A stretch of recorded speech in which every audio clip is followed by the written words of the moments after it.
Hi guys, so some of you might have seen me before on this channel. My name is Harry. I'm the director of ProFormance Global and ProFormance Pathways. And today I'm joined by Tony, and we're going to be discussing around gambling. It's something that a lot of people probably won't know about myself, but something that I have been struggling with behind the scenes for a considerable amount of time over the last couple of years. And so wanted to start creating some content on my journey. And also this is coming in quite nicely with the fact that I'm joining up with Tony and his CIC Red Card to be delivering some educational courses. So Tony, do you want to introduce yourself? Yeah, hi guys. Many of you probably won't know me. There's many that do know me on social media and the media in particular. I am founder and CEO of Red Card Gambling Support Project. I also come from a lived experience background, and also my background is professional football. So I was a professional footballer for 9 years and had a gambling addiction, a huge impact on my life. So yeah, I'm loving what we're doing at Red Card at the moment in terms of education, awareness and prevention. And it's something that we're going to be continuing doing from 2022 onwards. I've been running the project for about 7 years now. So it's nice to catch up with Harry, a new member of the team. We built our team on lived experience, which I think is powerful and relevant. So yeah, hopefully we'll have a good chat and an open discussion and share our stories about how gambling addiction affected our lives and what we can do to make gambling safer, and what Red Card are doing going forward. Excellent. Do you want to start with your story first, Tony, and go in a little bit about what kind of happened with you and what problems you faced? Yeah, and I think it's really important for everybody that's listening that we sort of change this narrative about gambling addiction being a taboo subject. It still is. There's still that stigma attached to it. There's still the shame attached to it, not, you know, in all kinds of communities. So it's something that we need to address, and we need to start opening up conversations, you know, and having forums such as this where we can openly talk about our problems with gambling. I think for many people it's something they don't really want to revisit, and that's what we're trying to change, because the more people talk about gambling addiction, the more people share their stories and testimonies, the more it's going to raise awareness and the more it's going to help people. So yeah, I've been doing this. I mean, I started gambling at 18, which is a young age back in the day in the 90s. Back then, obviously, there wasn't gambling apps. It was all about the casino and bookies. So I'd say my biggest losses were probably, were in the casinos. I got addicted heavily to the casinos. So yeah, 18, it wasn't a problem to start with. Like anything, starts out as a bit of fun, bit of leisure activity, form of entertainment, whatever you want to call it. But then over a period of time, when it starts to escalate, then obviously it starts to cause problems. And then, so I was 18, and when I got to 21, a month before my 22nd birthday, I was fortunate enough to be offered a professional contract in it for Stoke City Football Club, with Alan Ball, God bless him, he's passed away now. And I signed from St Albans City, who were playing in the Isthmian League. Yeah, so I was fortunate that my dream came true. So I signed a 2.5-year contract with Stoke in the 2nd division, the 2nd tier of English football, championship today. And it was a case of that, yes, I had more money, without doubt.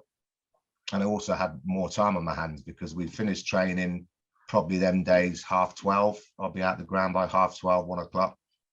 And obviously you got all that time on your hands. Some would, you know, some have families, some would go and play snooker, some would go down the pub. And I suppose my advice was I'll be going down the bookies.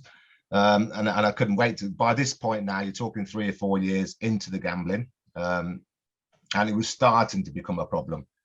So and by that, I mean that, you know, I was sort of like, you know, using up my time with gambling. So I finished training, go to the bookmakers, spend the rest of the afternoon in bookmakers, and then, you know, to start with, once or twice a week, I'll be down to the casino.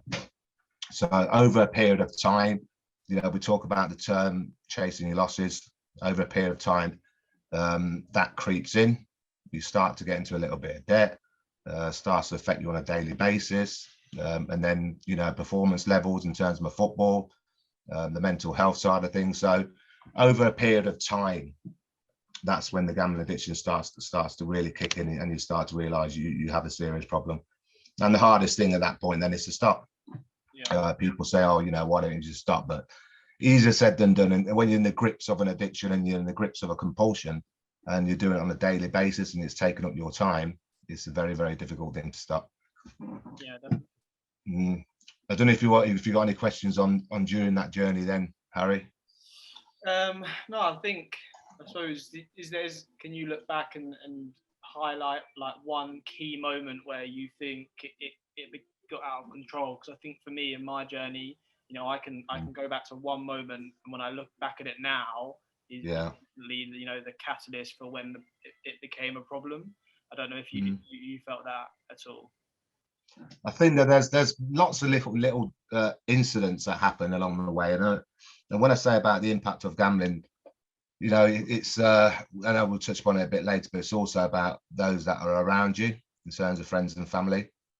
And I think one of the things was where, you know, I was continually letting my partner down. So I was living in Stoke-on-Trent, I bought a house. I would go back to London at weekends, or our days off was a Wednesday, so I'd go back on Tuesday after training. But then, you know, if I've had a bad day or I've lost X amount of money and all that, the excuses and the lies would come out. So there's many a times where that situation where me and my ex would fall out because I've let her down, etc. And then you've got, and I remember having an instant where I had a bad, well, there's many bad weeks, obviously, but I had a bad week, and I ended up actually having to knock on Lou Macari's door. Lou Macari was the manager that took over after Alan Ball, and I remember knocking on his door and asking for a sub. Now, obviously, you know, I'm a professional football playing in second tier football with earning X amount of money, and here I am knocking on the manager's door asking for a sub. And I remember him telling me, get it, no problem, get it from petty cash. And I think that that hit home to me, that where I am, you know, because my debts were mounting. I had debt letters all over the place. I was behind with everything, behind with the mortgage payments, you know. So in terms of my financial situation, it's an absolute mess. So I think at that point, then I'm starting to think, wow, you know, what's going on here? You know, I've got a problem. But I never sort of, you know, had the I suppose the willpower, the desire to actually go and seek help, or to actually, you know, when I knocked on Lou Macari's door, I could have said, you know, I've got a problem, you know, this is what's happening, I'm going to come clean with you, etc.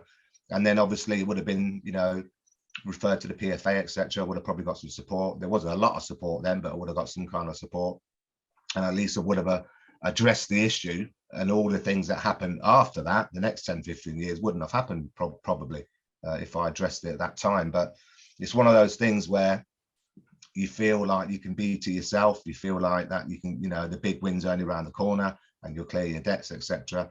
So it's, the mentality of a problem gambler is what unfortunately sometimes exacerbates your situation. Yeah. So yeah, it's an evil, horrible addiction. Yeah, definitely. I think I can kind of, if I reflect back on the start of my journey, and I think, you know, when I went to university and I turned 18, I'd never had a bet before that at all. Went to university, and, you know, I'd turned 18 in the summer, get to university, so, you know, you set up your first gambling account online because that's what everyone's doing, just have a few bets on the football. And, you know, when you was at university, you opened an app because everyone else is doing it. It's the norm. Yeah, exactly. Yeah. And one of my friends at university, he was very much into his gambling, but, you know, in what I would say is probably quite a controlled way, and he was quite strategic in his like research and stuff like that, and he just really enjoyed that part of it. I think that he got me into it a little bit, but I wouldn't lay any blame on him because I think he was always in control, and he now works within the trading at a gambling company. So it was like his interest, his career that he wanted to go down. I think that got me into it a little bit in terms of that during that time. And I would say that all the way throughout my university 3 years in Manchester, I was gambling on the weekend, during the week on the football. But I would say that I was in control the whole time, and it was all just for fun and enjoyment at the time. And then I can remember when you say you was in control, so say for instance, I don't know, you lost 300-400 quid in one day. Would you be able to say to yourself at that point, okay, leave it for now? I was never putting anything like that on at all. At that point, okay. It was like, £10 here, £20 there, 20 quid over the weekend. Right. You know what I mean? It was very small and in control. And when I came to university, I remember very clearly placing a bet, and it was £100 on a player to score from outside of the box. I remember it so I've never done that bet before. Yeah, I remember it so clearly, and it was Payet to score from outside the box against West Ham. No, for West Ham against Liverpool at Anfield, and he scored a free kick. Actually, it does, yeah. Payet, yeah. It was, I think, 25 or 30 to 1, something like that, and I won like £2.5–3 grand. At that point there, I look back and think that was the moment, because it was the first time I'd ever put on a substantial amount of money for myself back then. And I used it to pay off my Unity overdraft, and then showed all my mates, and they were like, "Oh, this is so cool! You've won all this money!" Like, it was such an amazing feeling. And before that, you got a massive buzz out of that then. Yeah. Before that, it was small stakes, and then from that period onward, it definitely spiraled out of control from that point. Where did you have the sense of feeling that this is easy money? This could happen every week or every day. 100%. So that's when I started then putting those bets on more frequently. Where before it was £10, now I was putting on £100 on bets all the time.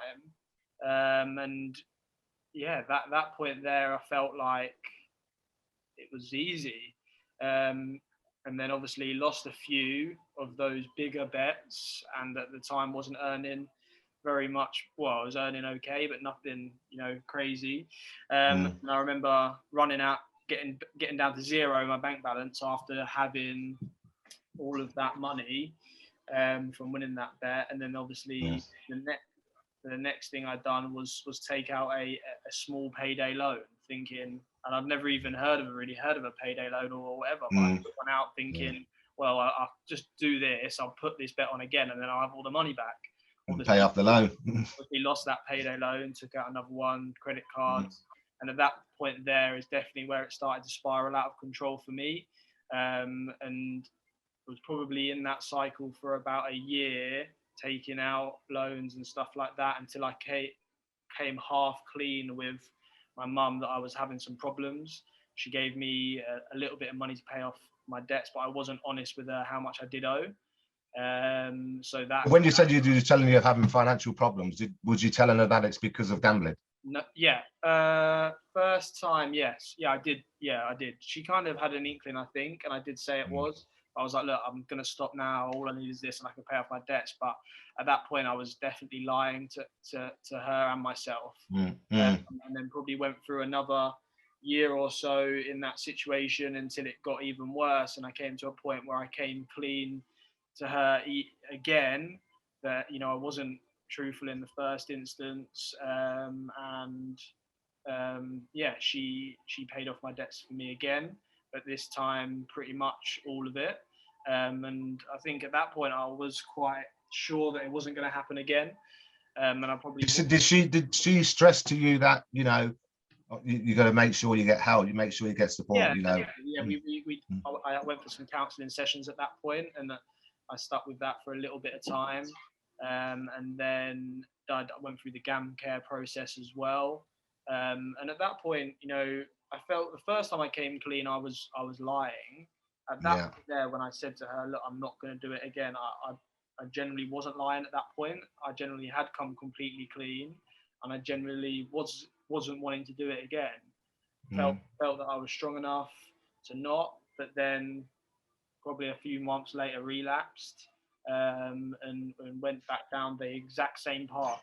Can you think of any particular reason why you relapsed? Yeah, I think it all boils down to me trying to I don't know how to say it, like trying to be someone I'm not. it would maybe within my friendship group and in general life. I mean, I run my own business, and I think sometimes, you know, when you run your own business, you get the perception that you've got loads of money, Yeah. you know, and Tell me about it.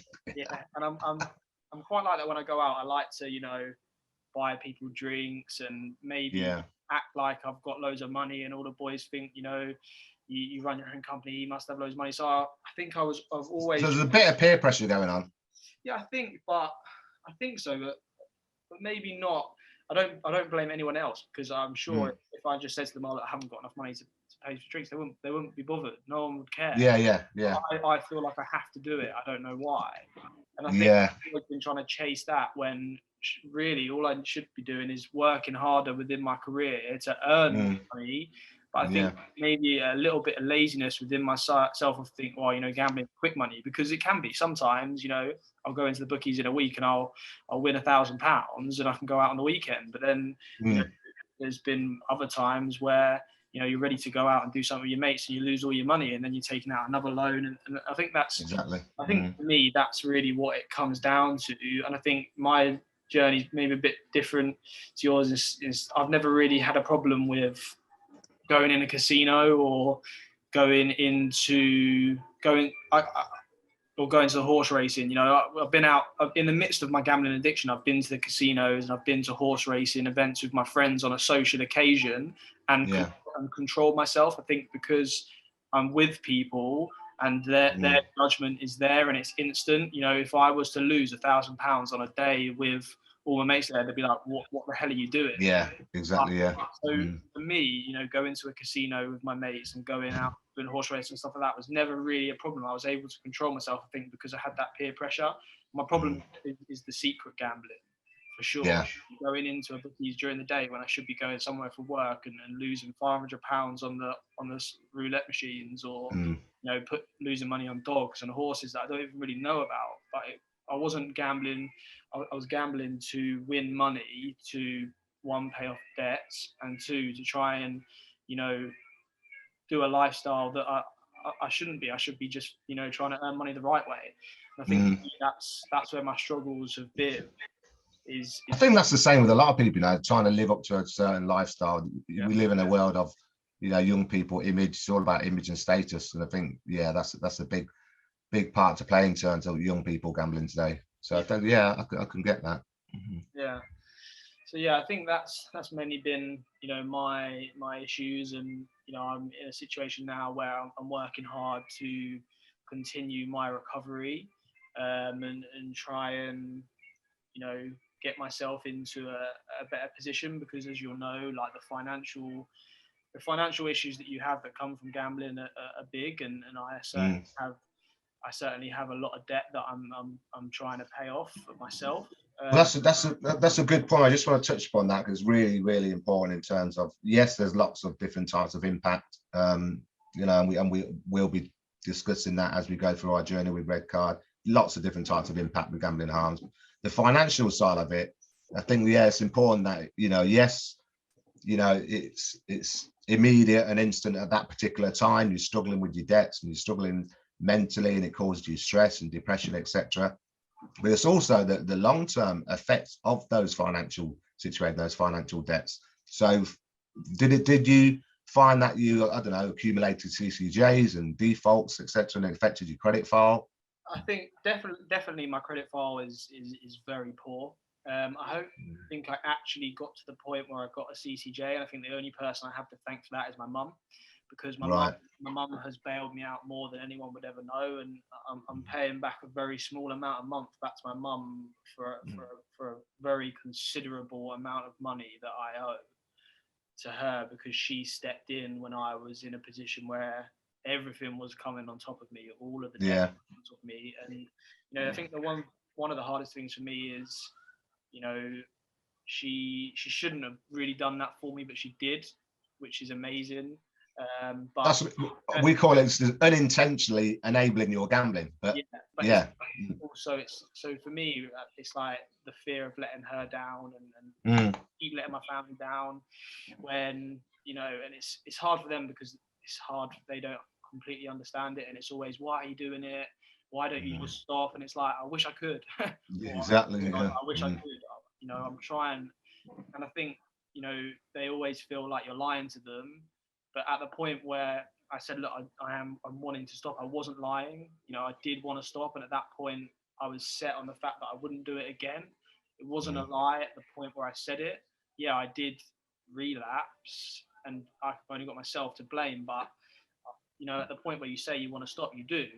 It's just that you do just somehow get pulled back in, and it's just having the strength to stop that. Yeah. One of the reasons that I wanted to make it public, you know, my mum has been aware, and I'm sure some of my other family members have been slightly aware, but not sure how serious it is. And I think with my friends, some of them will have been aware, but probably not fully aware. So now, you know, putting it out in the open, every single person Yeah. is going to know, and I'm going to be judged on that. I'm sure, you know, I'm in a position where I run a company that works with young people, and so I'm hoping that, you know, me coming out and sharing my issues and the troubles that I've had are going to be able to help other people. You know, this can get any. Definitely. I always thought it would never be me.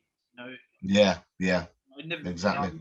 You always think that you look down on people and think, you know, oh, they must be doing this or they're doing that. And you know, for me, I never thought it would be me, but it was.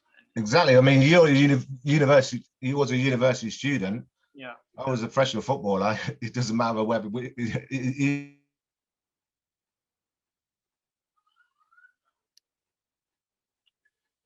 men, women, gender, background, status doesn't matter.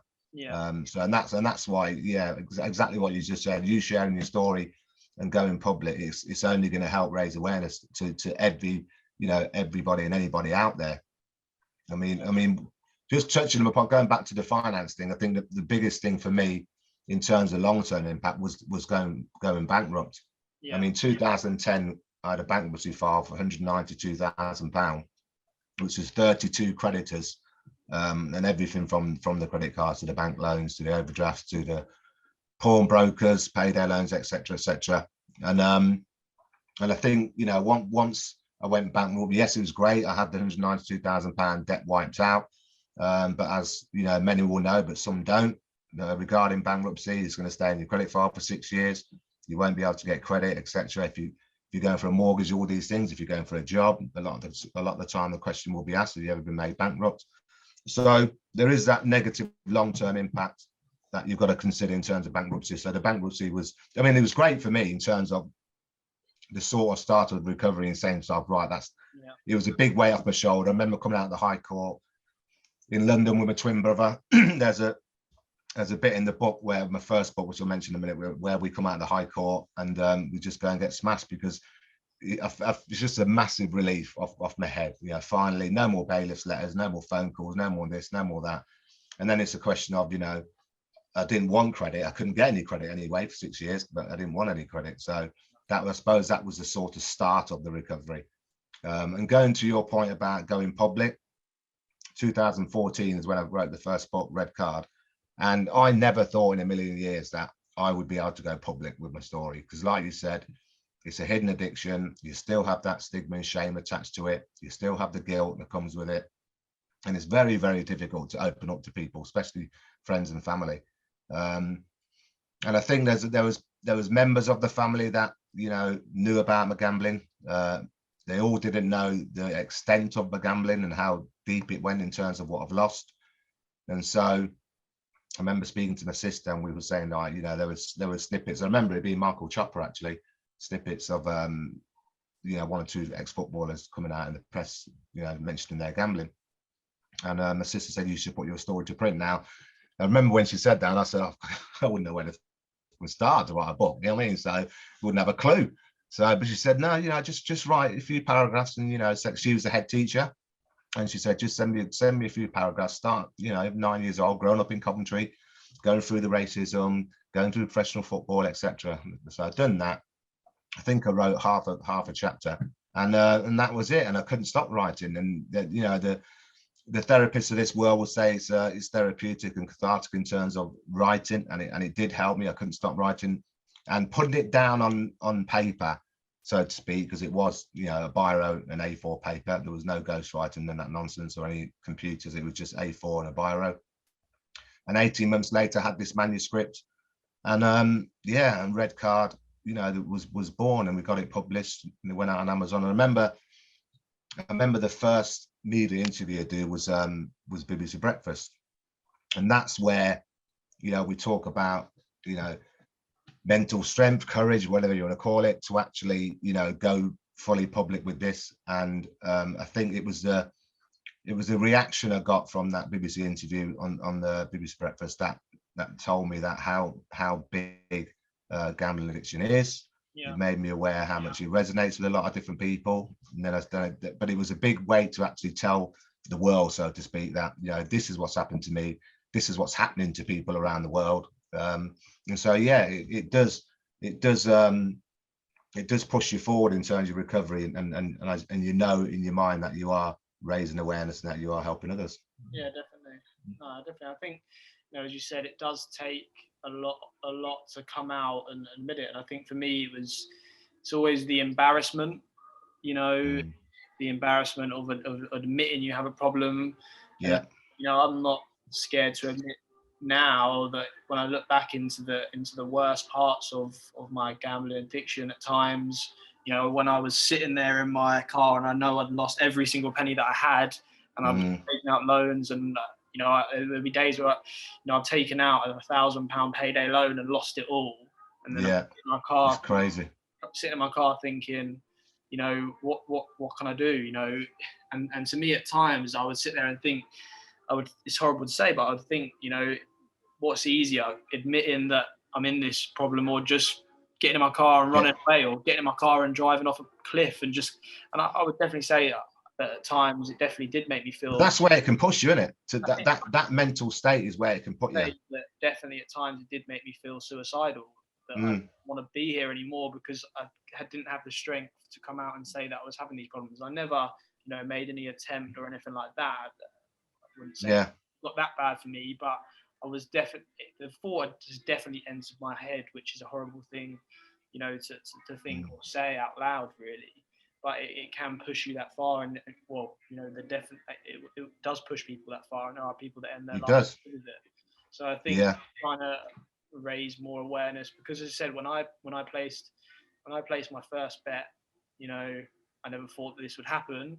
But lots of people will go through their whole life and don't have a problem. So I think, you know, for me, and I think, you know, I've had this conversation with you before, it's not about getting gambling banned or saying nobody should gamble, because a lot of people gamble in a safe way. It's about trying to educate people on what could happen potentially. Yeah, exactly. And I think it's important that we highlight suicide and gambling. I mean, it's risen over the last 3 or 4 years now. I've worked with people that parents that have lost their sons to that gambling addiction. It's horrendous. You know, we have one person every day in the UK committing suicide now, gambling related harm. So, and there's more stats out there now. Public Health England report recently is calling gambling addiction an epidemic. So we know how serious it is, and we know it takes lives, literally. So, you know, whether it's you're doing a testimonial, whether you're sharing a lived experience, or whether we're doing stuff that's educational within an educational setting, it's so important that we highlight the reality of gambling addiction, and suicide is reality of gambling addiction. So yeah, and I think when I started when the book came out 2015, and it was a case of then, right, so I've done the first bit. I acknowledge I got an issue, addressed it, gone public, opened up, got that monkey off my back and think, right, okay, what's next? And then it was a question of what is next, and I wanted to go down the education awareness route. Like yourself, you run an organization, I run an organization, and it's hard work setting it all up and getting a team together and all the governance and all the rest of it that comes with it. So that took a bit of time. But then 2017, Red Card Gambling Sport Project were active. And since then we've gone from strength to strength. And I think it's so important, the education awareness side of things. Like you said, there's millions of people in the UK that gamble responsibly. Yeah, I don't really like that word responsibly, but gamble without ever encountering gambling harm. But unfortunately, there's 600, 700,000 gambling addicts in the UK. So, you know, we know it's an issue. We know it's going to continue to be an issue. We know that there's treatment providers out there. We know there's support. We also know that there's an element of self-regulation that needs to be done.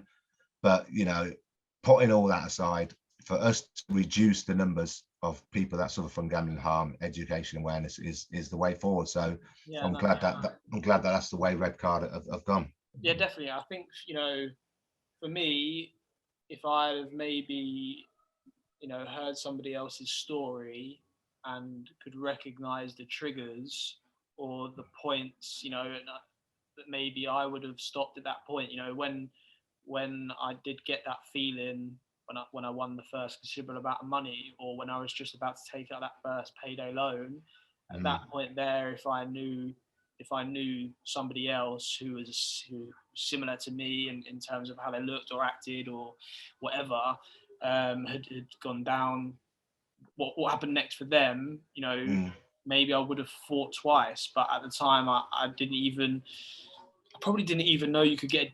It sounds silly, but I think probably at the time where I was first doing it, I didn't even know you could get addicted, maybe. Do you know what I mean? Like, you know. No, it's a good point. Yeah. Like, sometimes you don't even think, you know, people can get addicted to anything. But I'm sure, like, if I think back to that point, I probably didn't even realize, you know, how big a problem gambling addiction could be for people.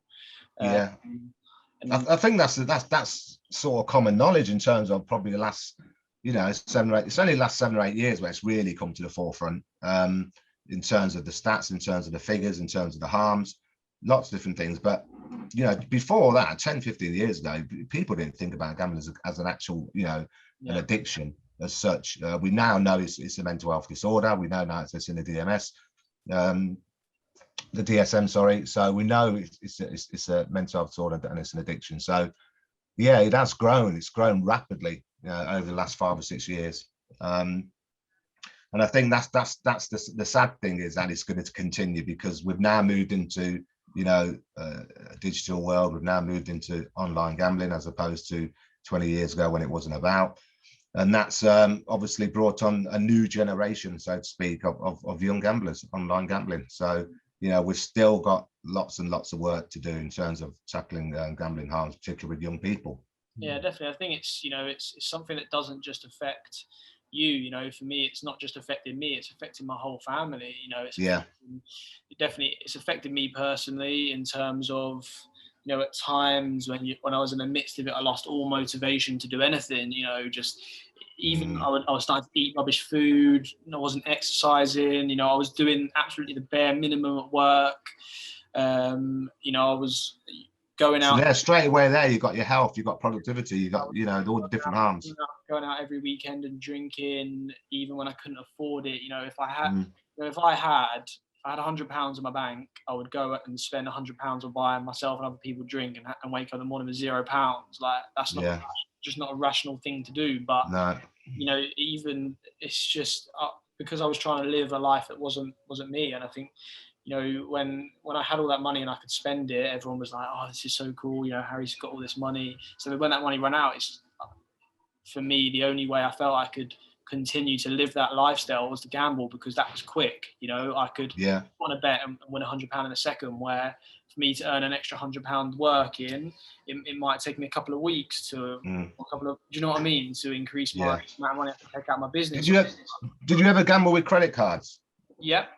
Yeah, because that was, as we know, gambling with credit cards is now banned, and that came in last year. So that's one of the changes, which is a good, I suppose, is stupid things like, forward. You know, when you couldn't gamble with a credit card, getting a new credit card and taking cash out, which, you know, costs money, costs a percentage of money, cash off a credit card, and then using that cash. Like, that's such. When you're in the midst of it, you don't even think about it. When you look back at it, you think, what were you doing? You know, you're paying to take cash out, and then going into the booking, and then that credit card's maxed out, and then you get another one. Exactly. How did you cope with so we know the FOBTs, fixed odd betting terminals, came in 2000. How did you cope with them? Were they in terms of, did that have an impact on your gambling? Yeah, so we're talking about the machines, you know, like where you £2 a spin. Yeah, where you could win £500 and a spin at that time. Yeah. So back at the start, it was never really a problem. I would say that became a problem for me in the last 2 years. where I think I remember just picking up, winning a bet, picking up some money from the bookies, and I had a couple of quid left over. So say I won £154 something. So I put the 4 quid in, 2 spins, and I remember I won the jackpot. And it's like, oh wow, that was easy. Yeah. You know, for me, when in the midst of I definitely had a big problem with those machines, and in the midst of it would be like, you know, you'd put in a tenner and go through it, or you'd put in £100. You get to the end of £100, and you think, well, I put £100 in it, it's gonna pay out soon, surely. It has that mentality. Yeah, when it's another percentages. It doesn't pay out, and you think, well, this is crazy. Eventually it will. Keep going, and I would definitely just keep going until same here. I couldn't. And then at the point where I couldn't, I'd be like, oh, this is crazy. I can't believe I've just done that. That was so stupid. And every time I'd done it, I'd get in my car, I'd drive home and think, that was so stupid. Why did I do that? I'm never going to do that again. And the feeling that it gives you, it makes you feel so low. Yeah, it does. For some reason, once I'd gone to bed and woken up the next day, it was like that had never happened. And it's like a new day. Let's go again. Go back to it again, and then but some, you know, with those machines, there would be times where you would go on like a very lucky streak, and I remember you can go for a day where the machine pays out the jackpot 3 or 4 times, and you know, I've got £1.5 grand of cash in my pocket, and I know I would take a picture of it and send it to my mates, like, oh, look, I've just won a jackpot twice, and they'd be like, oh my god, you're so lucky. I would send them that message every couple of weeks. What they wouldn't see was in between, where you lost thousands of pounds on them.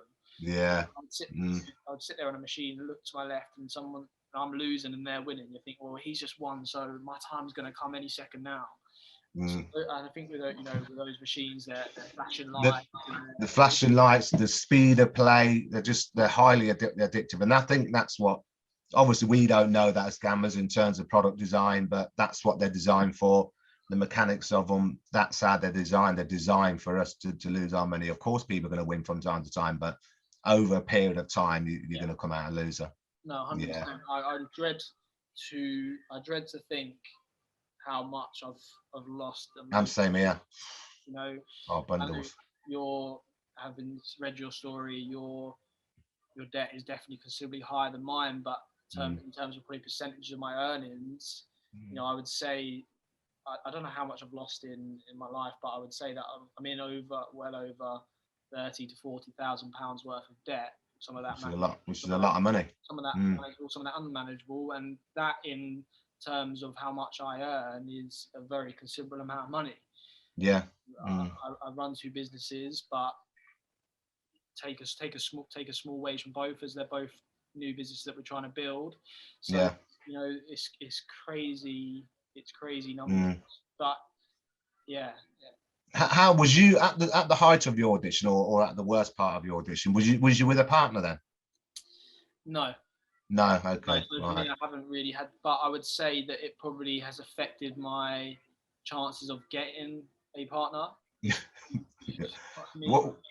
Why'd you say that? Because I think I've been in a position where I've not had very much disposable income, and anything that I did have was going out and drinking to probably numb the pain a little bit, and also on the gambling. So in terms of being able to, you know, look for, have the headspace to go out there and look for somebody, or to even hold down a proper relationship. You start talking to someone, and then, you know, you're supposed to take them out or go out and do something, and you lost all your money that weekend, so you make an excuse that you can't go. And then that relationship kind of stops. And with myself, it affects your confidence, you know, just eating too much, not exercising, putting on weight.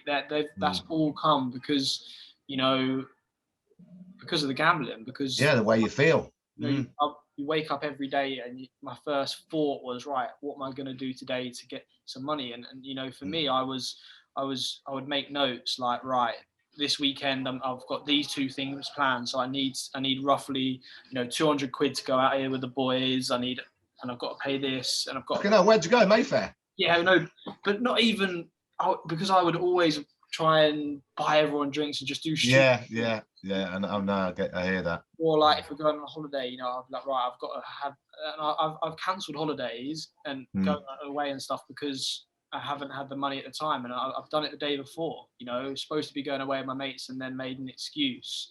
I can't go. Something like that. And really, because that week, every day, I was trying to.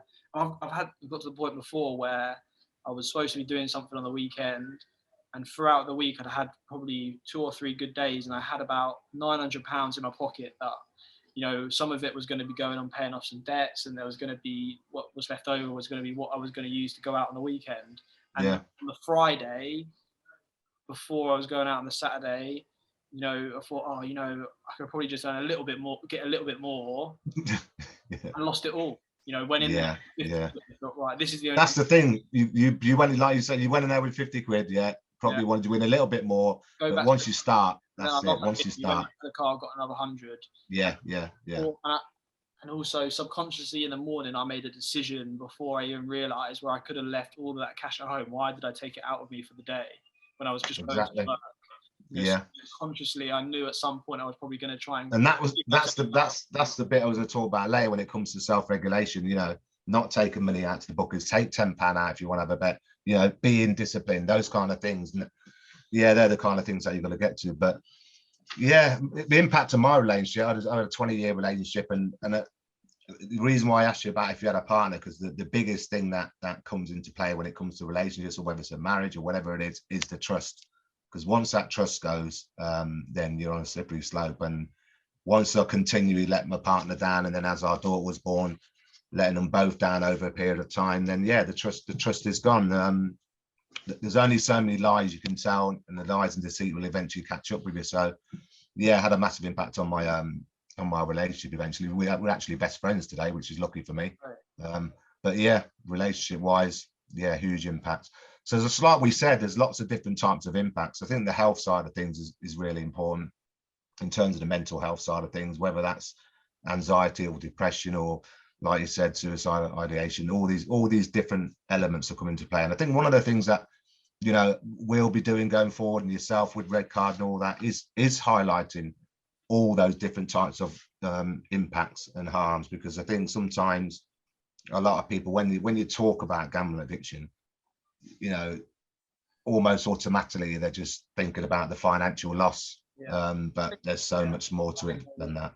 The high that you get when you win is great for a second. It makes you feel, well, maybe not even for a second, you know, if there's a point where it gives you that amazing feeling, and it's amazing, but the lows are definitely so much lower than the highs. And you don't realize that until you're in the midst of the issue, you know, because the high lasts a couple of seconds, whereas the low can potentially last with you for the rest of your life, you know, losing relationships and losing a house or those things can stay with you for life. Whereas the highs, you know, it is you know, only a second where you for a couple of seconds we have that feeling, and then the lows definitely outweigh the highs. So many little things that happen along the way. I remember picking my daughter up, I think she was 9, from school, and it was midweek, and it's normal midweek football coupon, got to have a bet obviously. And we're walking home, it's only 5-10 minutes to my ex's house, and we're walking home and we pass William Hill, and I say to my daughter, look, you know, just wait there 2 minutes, I'm just going to pop in, and because you're by now consumed with this addiction, and it's taken over your life, I have to have a bet every single day. So I've got to have a bet for the football, for the evening matches. So I popped in. I don't know to this day how long I was in that bucket, because as you know, when you go in and do football bets, it could be 3-4 minutes, could be 10 minutes. I don't even know how many bets I put on. So I've gone in there, and then, you know, I come back out, she's standing outside and all that. We go home, and it's only now when we talk about it now that she remembers that, you know, you think to yourself, here you are, you know, neglecting your child, leaves her outside of a bookmaker's at 9 years old, for God knows how long she was outside there for. And it's just the things, it's just the depths you go to, you know, when you're on that gambling addiction journey, the things you actually do, that's just, you know, not rational whatsoever. It's just crazy. And, you know, we touched on earlier on the speed of things. You know, when I first came clean, to my mum, one of the things that I'd done was blocked all of the sites on my phone, you know, through the GamStop. Was that the GamStop? Either GamStop or Gamban, I can't remember which one it was at the time. Right. And, you know, before that, I was in, for me, online live roulette became a big problem for me in the first instance, you know, where I was putting like £200-300 on red, and then Wow.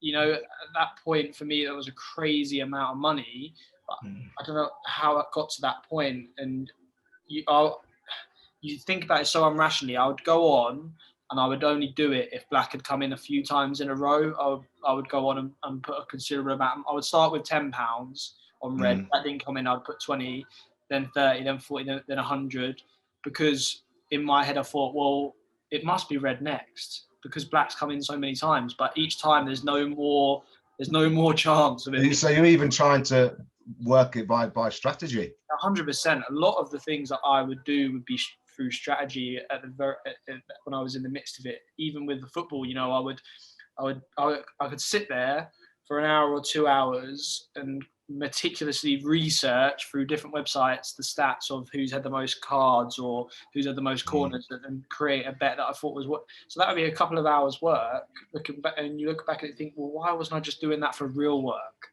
You know, yeah. Why?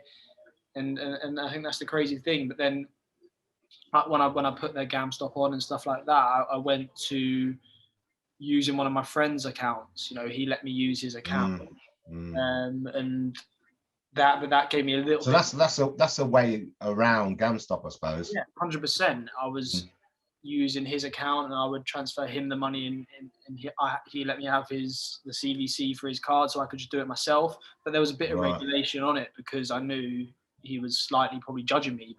And again, I would never put any blame on him at all, because he didn't know I had a problem, and I was not doing it to a level on his that would probably show I had a problem, because I knew I couldn't. But there are, you know, you have to be careful about, you know, what I'm trying to say at that point is there was always some way to get around it for me. I was always looking for something. You know, I put that GamStop on so that my mum, you know, thought I wasn't doing it and couldn't do it. Yeah. I was finding ways around it.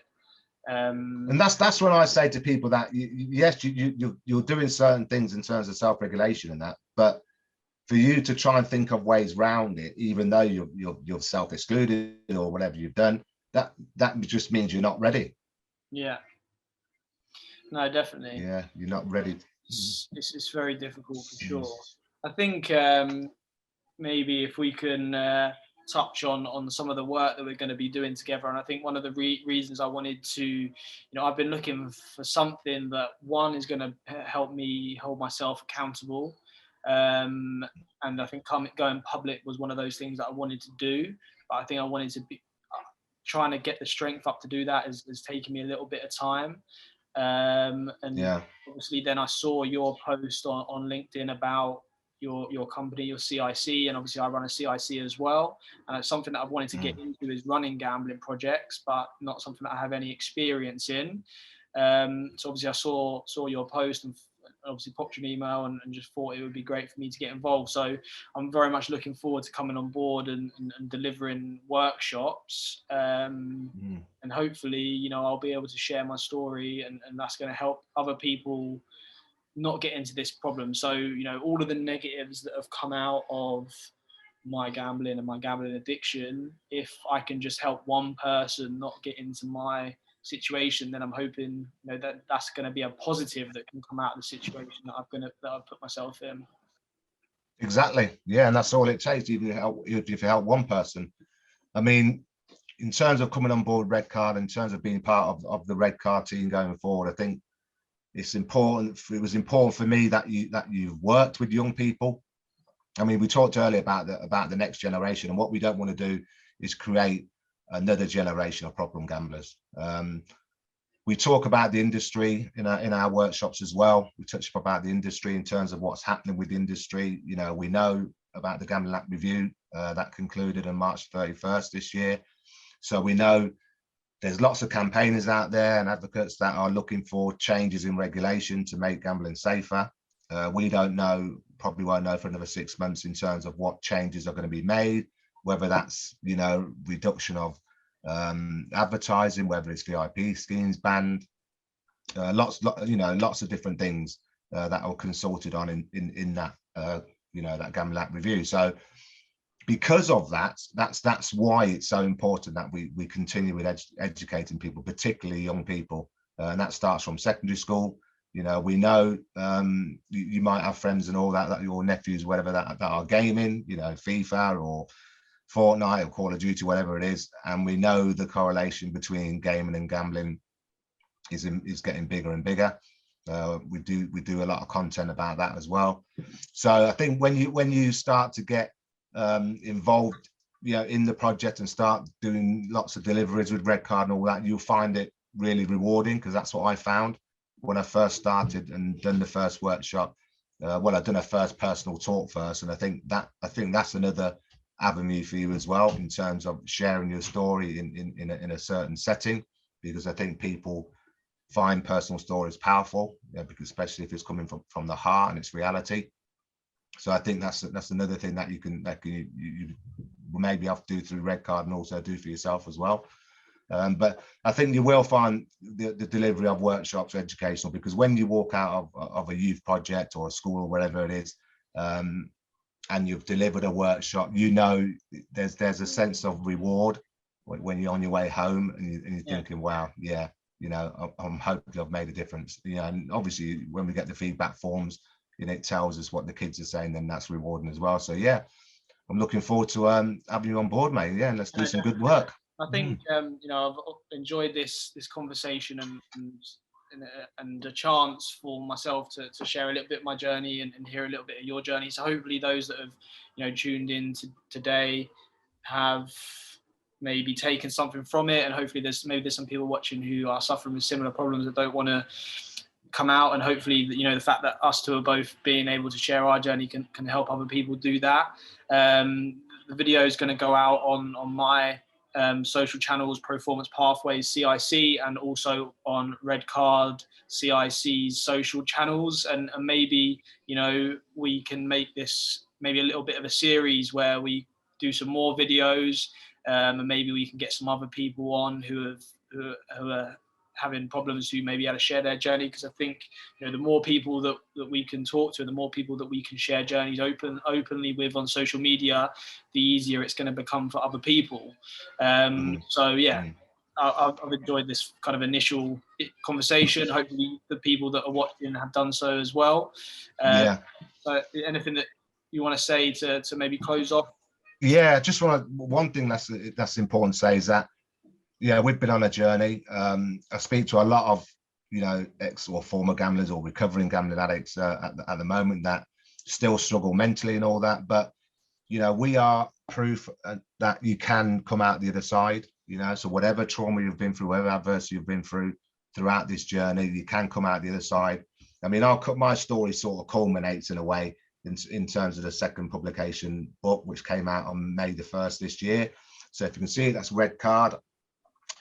Red Card, I bet you can win, hence the title, I bet you can win, because it is a bet you can win, but you've got to stick to it. You've got to be disciplined, you've got to be strong mentally, you've got to be committed, and you've got to be open to all avenues of support, so you can come out the other side. But we as an organization, you know, we are definitely going to be continuing on the road of raising awareness and educating people and getting people talking, just like we have today. So I think, Harry, it'd be a good idea over the next 2 or 3 months if we do a session every 6-7 weeks, every couple of months, and then we can talk about the workshops we've just delivered or whatever, and just keep people updated in terms of what's going on with Red Card. 100%. If there's anyone watching this video that one is suffering with any issues with any of the stuff that we've discussed, or anyone out there who would like us to come and deliver a session or anything like that, then please check out Red Card's social media channels and their website. That's the best place to go if anyone is, you know, feeling in a situation where they want to explore more about education or support or anything like that. Yeah, and in these times, we don't know what the world's going to look like. just to let you know, if any organisation, as Harry said, wants to get their service users, young people educated, football club, whatever it is, we are available to deliver online as well as face to face. So that's not a problem. So yeah, I think we can wrap it up there, Harry. Excellent. Well, thank you guys for watching. Excellent. Thanks for joining me today, Harry. Brilliant.